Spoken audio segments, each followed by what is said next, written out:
Assalamualaikum. Hari ini saya nak share dengan tuan-tuan tentang satu alat yang dikatakan boleh mengurangkan penggunaan elektrik dan mengurangkan jumlah bil elektrik. Alat ni sebenarnya bukanlah benda yang baru, benda dah lama. Tapi alat ni dia bermusim. Masa kita ada masalah bil elektrik yang tinggi, dia akan muncul. Kemudian bila dah viral, dia akan hilang. Kalau tengok dekat Shopee, salah satu seller dia dah jual alat ni 6,200 unit pada harga RM33.90. RM33.90 darab dengan 6,200 unit. Setakat ni jumlah jualan seller tu RM210,180.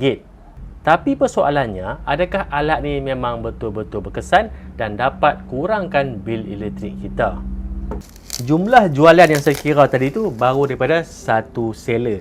Tapi dekat Shopee, kalau tuan-tuan tengok, ada berpuluh seller jual barang yang sama. Cuma kadang-kadang bentuk yang berbeza, saiz berbeza ataupun color yang berbeza. Tapi sebenarnya adalah benda yang sama. Dan untuk hari ini, bukan setakat kita nak tengok macam mana cara dia berfungsi, bukan setakat kita nak test saja.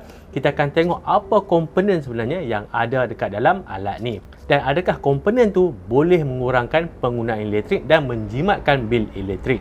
Nama alat ni, Electricity Saving Box. Inilah dia, alat yang dikatakan boleh menjimatkan tenaga elektrik. Dekat dalam ni ada manual.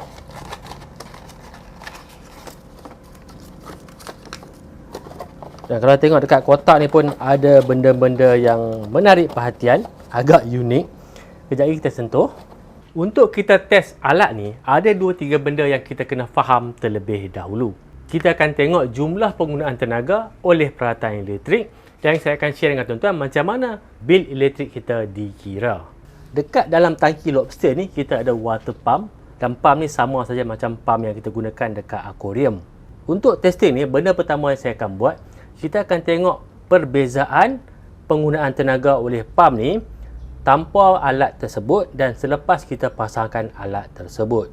Yang ni adalah power adapter untuk water pump tadi dan yang ni pula adalah power meter untuk kita nak tengok berapakah jumlah penggunaan tenaga oleh peralatan elektrik. Jadi sekarang ni kita akan onkan pump ni melalui kita punya power meter ni. Dan kita akan onkan, kita akan biarkan sekejap. Pump kita pun dah hidup.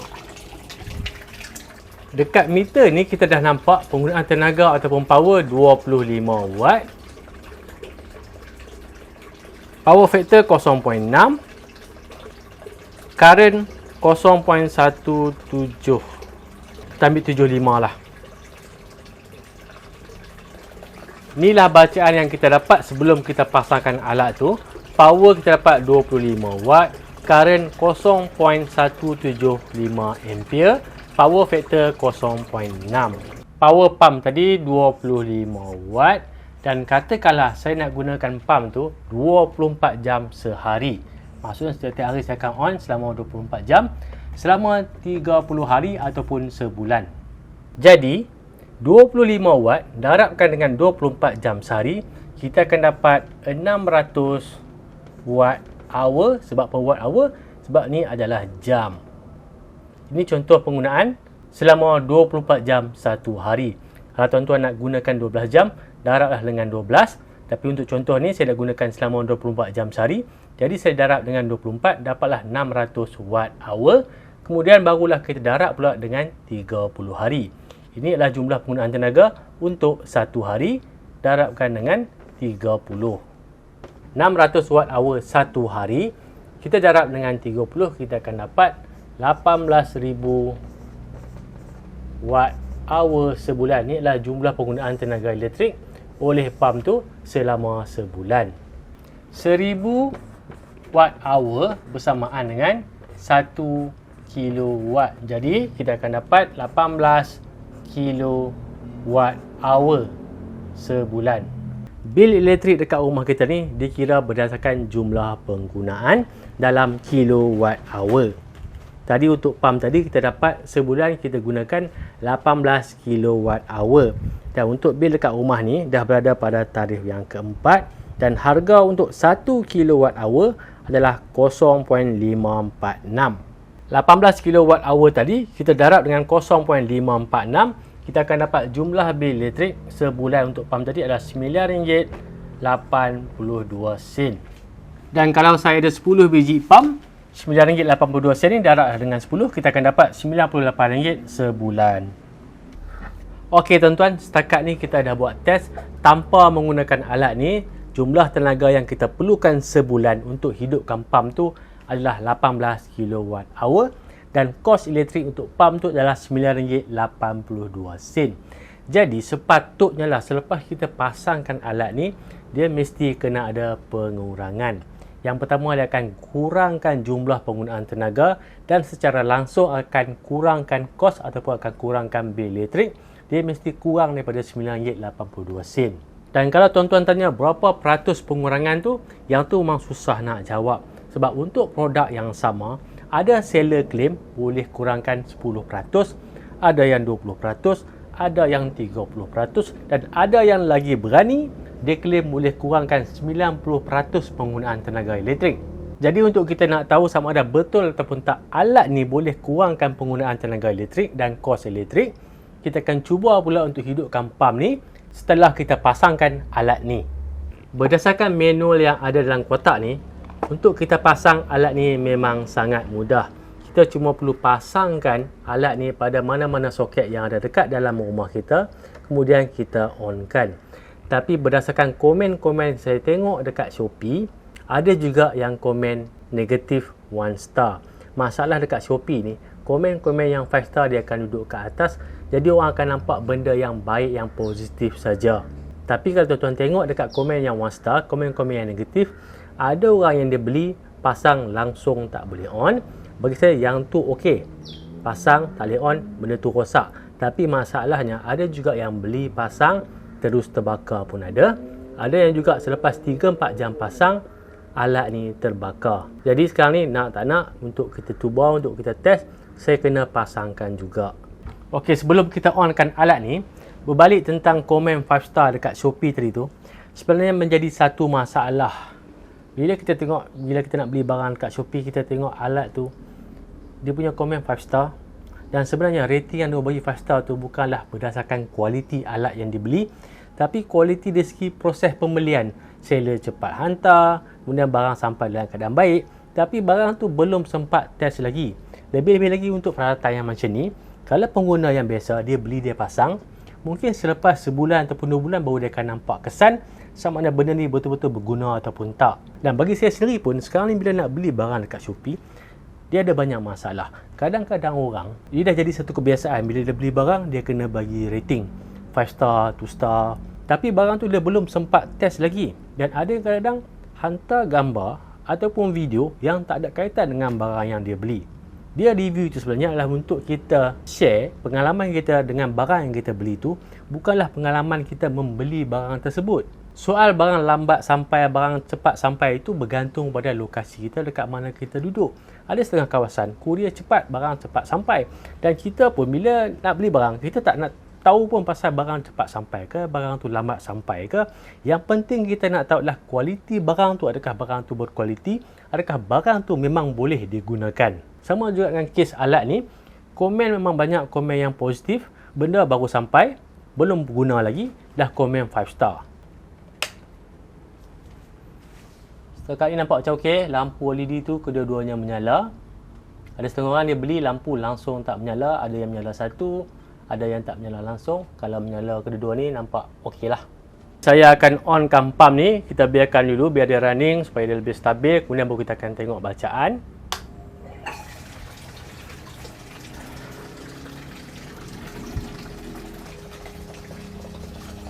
Tapi dekat sini pun dah nampak power naik. Bukan power makin rendah, tapi power makin naik.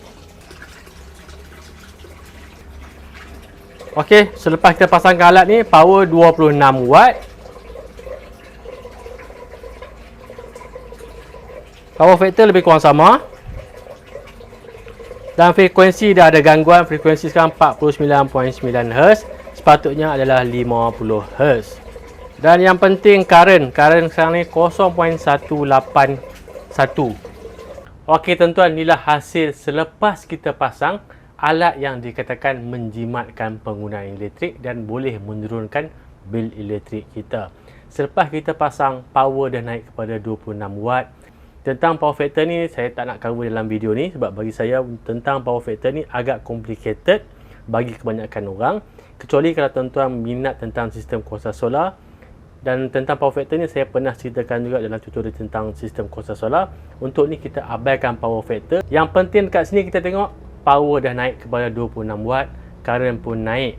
Dan berdasarkan pengiraan tadi apa yang kita tengok, satu hari kita perlukan 624 watt hour, satu bulan 18,720 watt hour, dan kos elektrik ataupun bil elektrik kita selepas kita gunakan alat tu naik kepada RM10.22 untuk satu water pump tadi. Tadi kita cuma perlukan RM9.82, tapi lepas kita pasang alat tu naik kepada RM10.22. Bukan setakat alat tu tak mampu mengurangkan penggunaan, tapi dia tambah lagi penggunaan elektrik kita. Daripada RM9.82 dah jadi RM10.22. Inilah realitinya. Jadi sama ada perlu ataupun tak tuan-tuan beli dan gunakan alat tadi tu, saya rasa tuan-tuan pun dah tahu jawapannya tak perlu. Tapi masalah yang berlaku dekat sini, walaupun alat ni memang tak berguna langsung pun, cuma menghabiskan duit dan menambahkan lagi bil elektrik, tapi ramai yang beli. Satu seller pun dah 6,000 unit lebih. Dan setakat ni seller tu dah jual, tadi kita kira dalam RM200,000 lebih. Itu baru satu seller. Ramai lagi seller yang jual barang yang sama. Dan ada juga model-model yang berlainan, color lain sikit, ada dalam bentuk dalam kotak DB dan macam-macam jenis. Ada juga yang ada plug, kemudian ada kabel pergi kat kotak DB. Itu pun sama, dekat dalam pun adalah benda yang sama. Kejap lagi kita buka, kita tengok apa yang ada dalam alat tu. Inilah kesan daripada review 5 star yang tuan-tuan bagi dekat Shopee. Sedangkan kita tak tahu pun barang tu boleh guna atau tak boleh guna, kita dah bagi rating 5 star. Orang yang dalam kesusahan yang cuba untuk kurangkan bil elektrik ni, bila dia tengok rating semua baik, dia akan beranggapan benda tu memang terbaik, memang boleh digunakan. Jadi dia pun akan beli juga. Sebab tu orang cakap dalam kesempitan kita ni akan ada orang yang akan ambil kesempatan. Jadi kalau kita pun asyik nak bagi review rating 5 star, kita pun membantu dia untuk menipu orang-orang yang lain. Dan realitinya tuan-tuan, dekat dalam dunia ni tak ada lagi device ataupun peralatan-peralatan yang kecil macam ni yang mampu nak kurangkan kos elektrik kita. Memang tak ada. Apatah lagi nak tengok benda kecil macam ni boleh kurangkan elektrik 30%, 40% sampai 90% pun ada. Memang mustahil, tak masuk akal. Bukan soal kita tak pandai elektrik ataupun tak, tapi benda tu memang tak logik. Kalau benda tu kecil macam ni boleh jimatkan penggunaan elektrik, dah pastilah harganya memang tak murah, mungkin beribu-ribu ringgit. Tapi benda yang kecil macam ni saja murah, mustahil dia boleh jimatkan elektrik.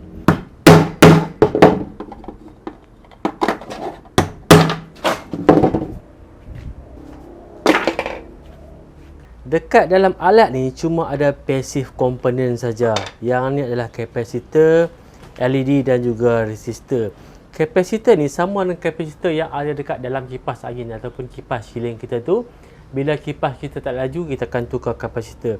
Inilah kapasitor yang sama.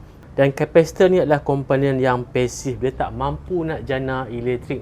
Dia cuma fungsi dia untuk menyimpan tenaga elektrik sekejap saja untuk digunakan kemudian. Dekat depan ni dia tulis Intelligent Energy Saver. Dia kalau barang elektronik yang intelligent ni, dia mesti ada microcontroller. Tapi dekat dalam ni memang tak ada microcontroller. Semuanya passive component saja. Kalau tuan-tuan tengok dekat kotak ni pun, bahasa yang digunakan ni memang tunggang langgang. Kalau tengok dekat sini kan, reducing the electric appliance, getting fever. Takut alat elektrik kita demam.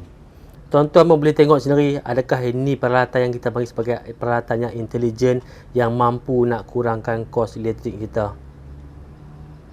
Dan saya tengok tadi ada juga seller yang jual barang ni ataupun alat ni dengan harga RM6 saja. Ada jual RM6, ada jual RM30. Dan saya tengok dekat AliExpress $1 lebih. Kalaulah satu masa nanti ada alat yang betul-betul mampu untuk kurangkan tenaga elektrik ni ataupun nak kurangkan penggunaan elektrik kita ni, bukanlah komponen-komponen yang macam ni. Dia mestilah komponen yang betul-betul super intelligent. Itu saja yang boleh kurangkan tenaga elektrik ni. Tapi kalau setakat komponen-komponen pasif macam ni memang mustahil tuan-tuan. Dan saya tengok dekat review tu ada yang bagi tahu dia dah kurangkan bil elektrik dekat rumah lah apa semua, tapi terus terang saya cakap benda tu memang mustahil. Dan mungkin placebo effect lah. Mungkin pada masa yang sama bila tuan-tuan gunakan alat ni, tuan-tuan dah mula ada kesedaran untuk kurangkan penggunaan elektrik. Dan sebab apa bil tuan-tuan boleh murah adalah sebab tuan-tuan dah kurangkan penggunaan elektrik dan bukan disebabkan sampah ni. Tapi kalau tuan-tuan tanya saya, apa kaedah ataupun apa cara yang betul-betul kita boleh guna untuk kurangkan bil elektrik ni, adalah sistem kuasa solar. Tapi masalahnya bila sebut sistem kuasa solar ni, orang akan beranggapan sistem kuasa solar terlalu mahal. Sebenarnya untuk sistem kuasa solar ni, dia ada pelbagai jenis sistem mengikut kita punya kemampuan dan mengikut keperluan kita. Dan lagi satu, kalau tuan-tuan nak kurangkan kos pemasangan solar ni, tuan-tuan boleh DIY. Kalau tuan-tuan kata tuan-tuan tak tahu nak pasang, sebenarnya tuan-tuan jangan risau. Dekat channel ni dah lama saya buat tutorial tentang sistem kuasa solar, dan selepas ni pun kita akan ada lagi tutorial-tutorial tentang sistem kuasa solar. Dan untuk sistem kuasa solar ni, dia sentiasa berkembang dan harga-harga peralatan sistem kuasa solar ni pun dah semakin murah. Jadi kalau tuan-tuan berminat untuk kurangkan kos elektrik rumah tuan-tuan dan tuan-tuan berminat nak gunakan sistem kuasa solar, jangan lupa subscribe untuk kita punya tutorial-tutorial yang baru nanti tentang sistem kuasa solar. Okey tuan-tuan, nampaknya sampai setakat ni saja untuk video kali ni. Kalau tuan-tuan rasa video ni bermanfaat, jangan lupa share dengan yang lain. Dan saya mohon maaf kalau tersalah kata, terkasar bahasa. Sampai kita jumpa lagi. Assalamualaikum.